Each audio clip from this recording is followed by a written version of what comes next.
Turasubiye kubaramutsa no kubaha ikaze mwe mudahwema gukurikira ibiganiro n'amakuru tubagezaho iminsi yose kuri imbonesha kure mudahwema gukurikira ni Hejuru TV. Uyu ni umwanya w'amakuru agezweho kandi adasanzwe hagiye kwibanda mu yariko aravuga cyane mu gisata c'umutekano. Turi kuwa kabiri ku itariki ya 24 Nyakanga 2024. Aho uherereye hose turaguhaye kaze, wewe udukurikiye uri mu Burundi, wewe udukurikiye uri mu bice bitandukanye mu bihugu bihana imbibe n'u Burundi, udukurikiye uri ku mugabane wa Afrika no ku yindi migabane ya kure, turagukengurukiye cyane kandi turaguhaye kaze.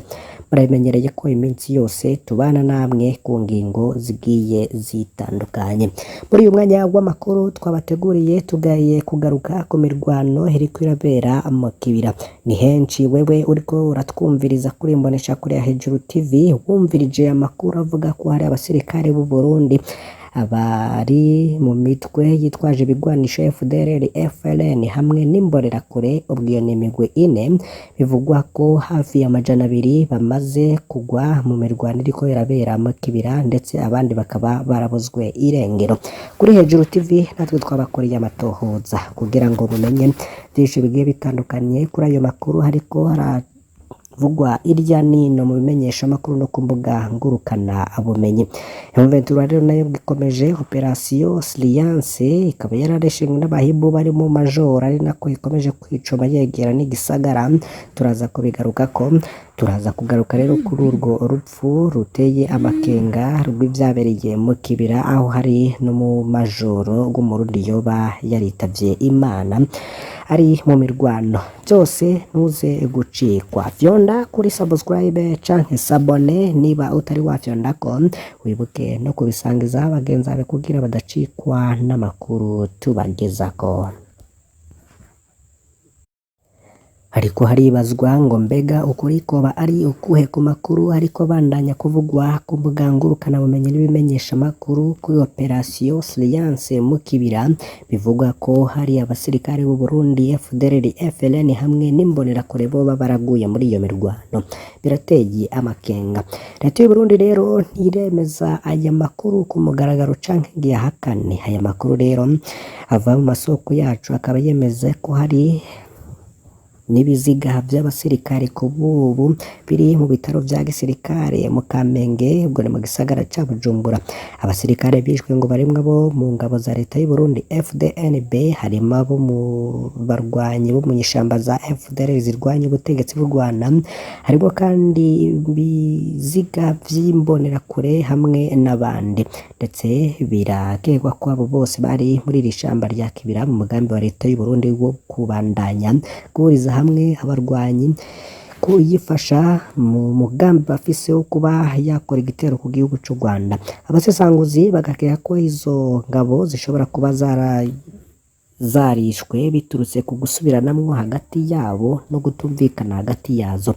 Gusa amakuru ava mu gihugu cy'u Burundi mu masoko yacu yemeza ko leta ibandanya gutohoza ndetse no kurondera amakuru, ari nako kandi ibandanya guhereza imyimenyerezo abarwanyi, aho ngo bakeneye ingabo 5,000 ziganjemwo mu mitwe isanzwe irwanya ubutegetsi bw'u Rwanda mu rwego rwo kwitegura kurugabako ibitero. Si ubwa mbere yo muri ishamba habonetse n'ibiziga by'abasirikare, kuko no mu kwezi kwa gatanu uyu mwaka ari nabwo hatowe imirambo igera kuri 32 y'abasirikare bari bambaye impuzankano canke uniforme y'ingabo za Repubulika Iharanira Rusange ya Kongo.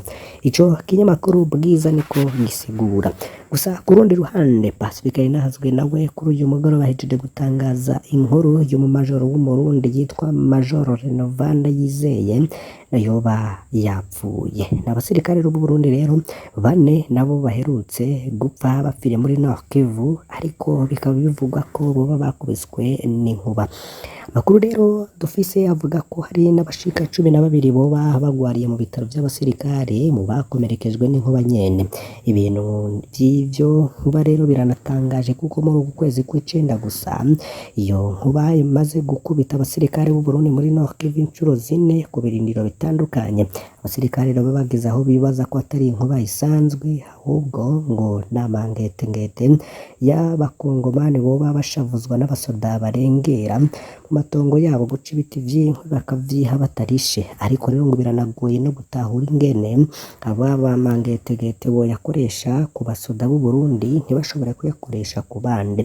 Ingwano ya Repubulika ya Demokarasi ya Kongo irabandanya guhekura u Burundi mu gihe abasoda bo bavuga ko batabona ico bagiye kugwanira kiretse inyungu z'abatwara Burundi, bivugwa ko boba bironkera n'amafaranga menshi ku musirikare umwe, ariyo kugeza ubu rero Burundi rukaba bwararungitse abasirikare bashika ibihumbi 10 muri ico gihugu. Perezida Ndayishimiye akaba yifuza ku rugero rw'abasirikare ibihumbi 20 bazoba bari kugwana muri Repubulika ya Demokarasi ya Kongo.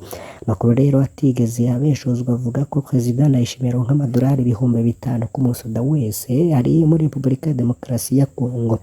Minsi hakaba haravuzwe ko vyateranije Perezida Ndayishimiye na General Gervais Ndirakobuca harimwo n'ikibazo c'abo basoda, aho umushikiranganji wa mbere yoba yashaka kumenya neza ibiri mu masezerano ari hagati ya Perezida Ndayishimiye na Perezida Tshisekedi ku kibazo c'abasoda bajanywe muri Kongo.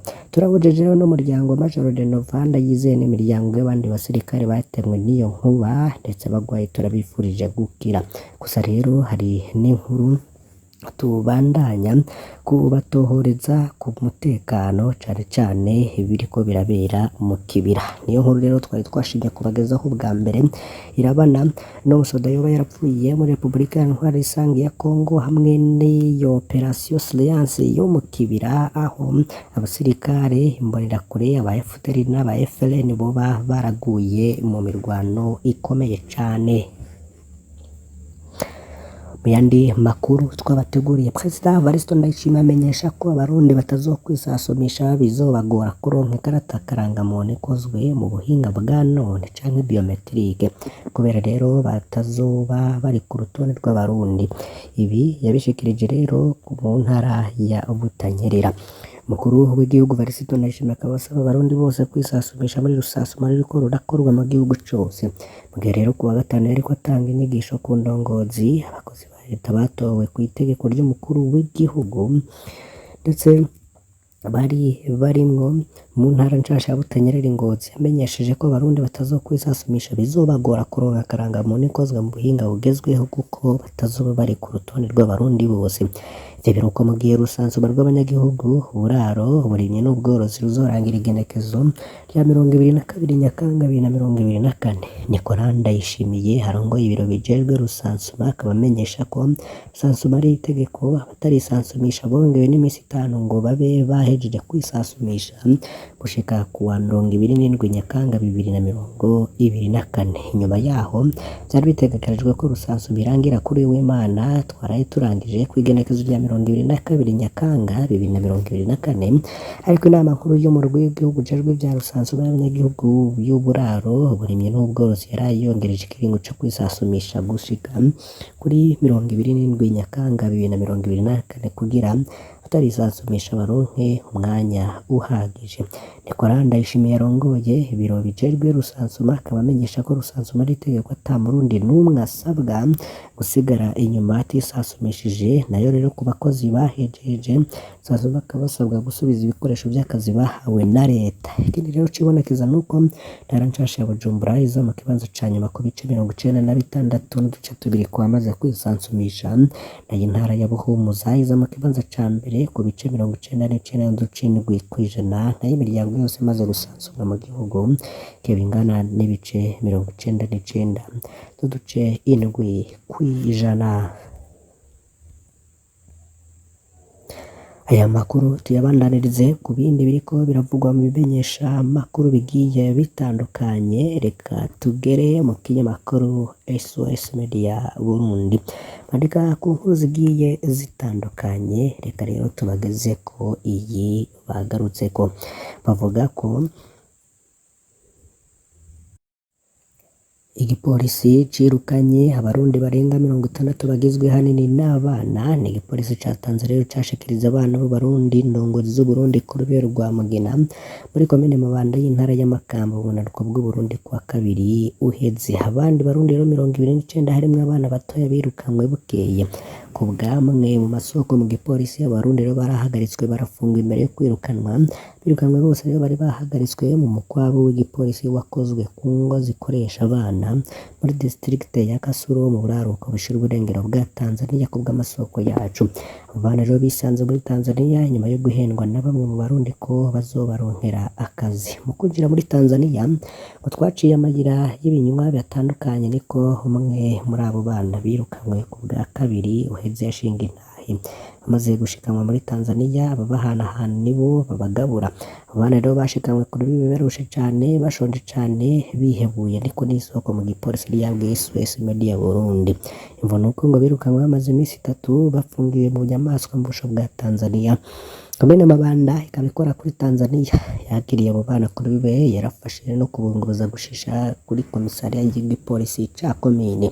Aho nawe nyene intwaro ya Mabanda ntiyashoboye no gufasha abo bana bivuye ku bukene bw'uburyo kuko byabaye giturumbuka bw'isoko mu bajejwe intwaro. Intara abo bana bavamwo zaramenyekanye ni Gitega na Karusi hagati hashira ubuseruko Ruyigi na Ngozi mu buraruko bushira ubuseruko nabo ruri mu banuko. Amasoko mu gipolisi yakavuga ko abatwara abo bana baronka amafaranga menshi cane mu Marundi no mu mashiringi ya Tanzania igihe barungitse muri Tanzania. Muri abo rero nta numwe yari afise n'ikingorongoro ca cumi. Ni kumwe mu bapolisi agaragaza umubabaro akaba yari no mu murwi wakiriye abo bana kuri Berwa Mugina. Bukeye bwaho abarundi ba 29 harimwo abana 16 barashitse ku Mugina hafi isaha 4 n'igice z'ijoro bameze nk'abo mu murwi wa mbere. Rero bari birukanwe bamaze n'ijoro ryose hanze. Amasoko mu gipolisi rero no mu ntwara akababazwa nuko inzego za Tanzania zibaturungikira zitaduteguje. Abagize uwo murwi wa kabiri bava mu ntara ya Karusi Ruyigi na Ngozi. Ku rwandiko rw'igisata kiraba binjira n'abasohoka muri Tanzania rwabonwe na SOS Media Burundi abo 69 bose birukanwe bagirizwa kuba ku butaka bwa Tanzania batagira uruhusha. Nyuma yo kumenyeshwa icaha cabo abo bantu baba bafise imisi itarenga 4 kugira ngo bave ku butaka bwa Tanzania ku buryo bwabo.